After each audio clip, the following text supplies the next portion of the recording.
Why, hi there, and welcome to Mower Mike's Garage. Today we have got something quite a bit different for you, ladies and gentlemen.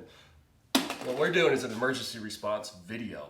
I have been going through my Mower Mike fan mail, and I got a letter in the mail. Yes, I get letters, mail. Here, look at this one, Mower Mike. And this letter is special because it came from one of my female viewers. Yeah, I have female viewers. I have 4.1% of you are female. Which, I know I'm a ladies man, but that is a lot of females when you do the math. It's probably a little higher than the other mower videos. But what happened? So this is from Miss Stephanie. She was watching my charge pump replacement video, which has gone ape, bleep, bleep, bleep, because everybody's changing their charge pumps now and their hydrostatic gear transmissions on their zero-turn mowers, which is cool, but a little scary. But Stephanie says, I replaced both charge pumps on the transaxle on my zero-turn lawnmower, but when I was reinstalling the charge pump cover, I accidentally over-tightened it and stripped the hole. So, Stephanie, first of all, this is a very common problem.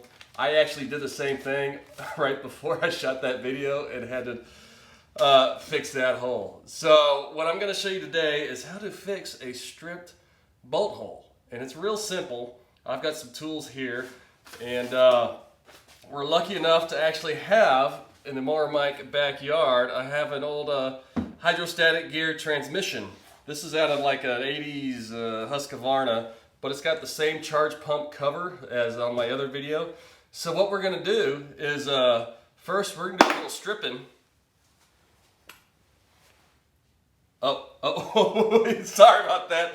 I had a bit of a flashback to my, I used to work as a nail review dancer occasionally back in 2004 in Lubbock, Texas. So that's a bit of a flashback. I apologize. I'll keep my clothes on here. That could have been the dumbest thing I ever filmed in my life, but we're going to go with it. So what we're going to do is that we're going to strip out these two bolt holes. Now, these are not currently stripped. So what to strip it with, I'm going to go way overkill, because of course this is Mower Mike's Garage. So I'm going to take myself a 1,500 pound freaking Nitro Cat 1200K air hammer and put that to a little 1/4 inch, 5/16 Allen bit. And we're going to throw 1,500 pounds of pressure on this little bolt, and I think she'll strip out just fine. The question is going to be, is the bolt going to break, or my bit, or the threads? So let's find out and zoom on in and stick with me, and we're going to learn something together. All right, let's do some bolt stripping, ladies and gentlemen. So again, what I've got here is I got the Nitro Cat 1200K, which is a very, very powerful air hammer. I've got the 1/2 inch to 3/8 to a 5/16 bit on the end of it, and you can see these bolts in here. They're not very large. So what we're going to do, we're running 120 pounds of PSI to this sucker, and I'm going to turn it on max. So my hope is that it's going to over tighten this bolt and it'll strip out the threads. You know, I've stripped a lot of bolts before, but never on purpose. So this is a new experience, and this thing's been sitting in my backyard for 5 years, so I really don't care what happens to her. So let's go ahead and see what happens. All right.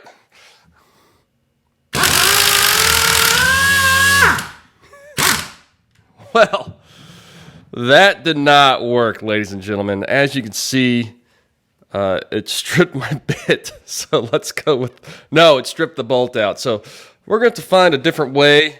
Let me see if I can back it out, hopefully. No. So that one's totally screwballed. Let me come back at you with a smarter way to do this. All right, ladies and gentlemen, we had a total fail on the last one here. As you can see, it took I had to cut a slice in the other one just to get this bolt out of there after I stripped the inside of the bolt head. So let's move on to plan B and see if we can get some threads to strip. So what I'm going to do, I'm going to bottom out the other side in here and see if I can bottom out and then put a bunch of pressure on her to see if I can get this thing to strip. And then I can show you how to fix these stripped holes. So this one I think may work a little better. See, when we bottom it out, it should go ahead and strip the holes in there. You see it's getting kind of harder. Oh yeah, I think we got a good strip. She's still going down in there, which I didn't think it would. But, oh, there you go. There we go. I felt it give. Maybe not. Oh yeah, we definitely got a stripped ball. Oh, damn it, that didn't work either. I tell you what, this stripping ain't easy, but let's move on to another plan. All right, let's try again. Now this attempt here, I've got a grade 8 bolt, so I'm thinking that grade 8 bolt is going to be stronger than the threads, and thus should strip the threads. I swear, every time I'm trying not to strip, I strip, and then I try to strip and I can't strip. That's what she said. Another horrible joke for my listeners. So let's put a little muscle on her. Oh yeah, this one is, you can hear it. You can hear it stripping, hear her stripping. Yep, I can feel it give way a little bit. Ah, damn it. All right, let's try plan C or D. Obviously, my stripping career is not going very well from all the broke off bolts. So we're gonna move up. We're just gonna drill out one of these holes and say, this is what happens when you strip a hole, right? Holy cow. Oh yeah, now we're stripping. Golly, I swear, I can't do a dang thing right today. But we've officially got some bolts holes stripped out. So now let's go into how, if your bolt has done this and you stripped out all the threads, how do we go back in there and put a new bolt in there? So let's go on. Moving on to the next step, what we need to do, so now we have a stripped hole that is slightly bigger than the bolt that came out of it. So this is the bolt that came out of it. Looks like a 1/4 inch bolt. My camera will focus. Now, what you want to do is to go with a bolt that's slightly bigger. So what I've got here is a 5/16 bolt. Because what we're going to do, we're going to drill out that hole and re-tap it, but it's got to be bigger than the old bolt. So now we're going from a 1/4 inch to a 5/16 bolt. And in order to tap that new hole, we're going to drill a hole, but you have to have a tap set. Now what I've got is what's called a tap and die set. Just the easy thing is the taps are what cuts threads into a new holes, and dies are what would cut threads onto a bolt. But we don't need the dies today. We're just doing the taps. And this is a set I got from Northern Tool, and it's tungsten coated. I've used a lot of the cheapo sets out of just your hardware store, and guys, I'm telling you, the tungsten coated sets are the way to go.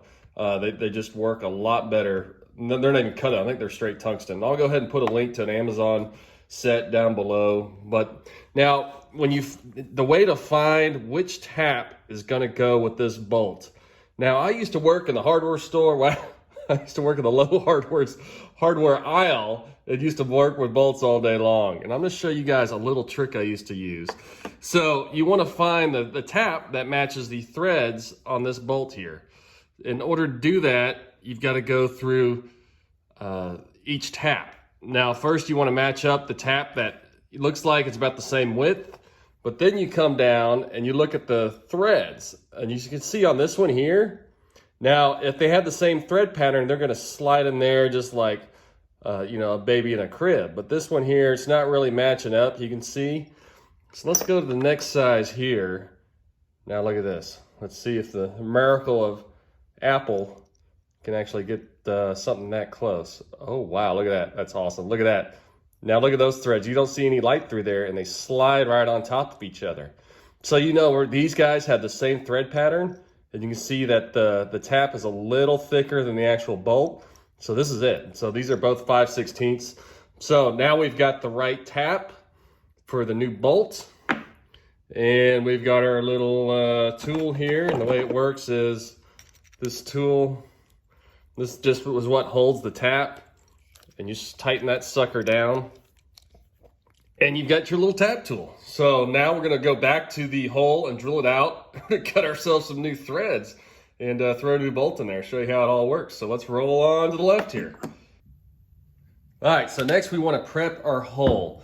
So you wanna drill a hole that's gonna line up with our tap. So I did a little research online, found the size of the tap, and if you just research for drill size for whatever size tap, they got all sorts of stuff on the internet.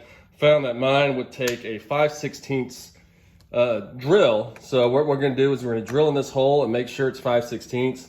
Now, anytime you do a little drilling, I like to use a little WD-40 on her, get her nice and lubed and get that hole ready for this drill's penetration into its bowels here. So let's go ahead and really, you're not drilling, you're just drilling the threads out. So you want to go as deep as you want. You can see here, this drill is about half dead, but we've got our threads drilled out. And then I always like to give it a little blow job down here into the hole. And make sure you wear your eye prep. Oh wow, I think I ate some of those threads. All right, now we have got ourselves what we call a good clean hole. So next is the fun part. Now, if you don't have anything to drill, I'd say do this for fun. But what we do is we take our tap and we just line it up there and you just start tapping. And what you want to do, you're going to feel it cut and you want to hold it as tight as you can, you know, as straight on as you can as you go in there. And it's going to take some muscle, but if you have the right size hole drilled, it should just go in there like so. And what I like to do, I like to go, you know, 2 or 3 turns in there and then wiggle it back and forth.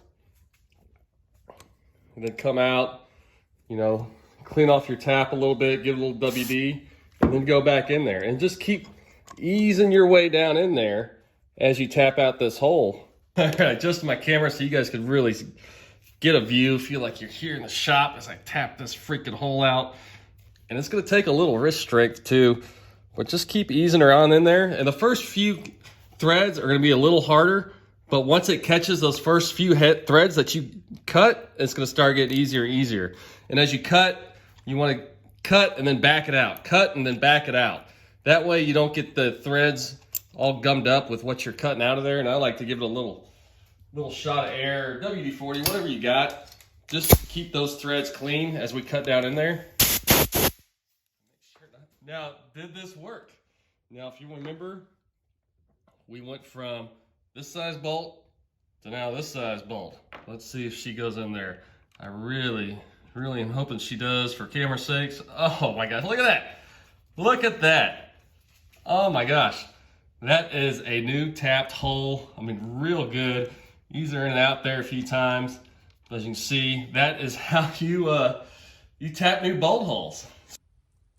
And that is how Mower Mike rethreads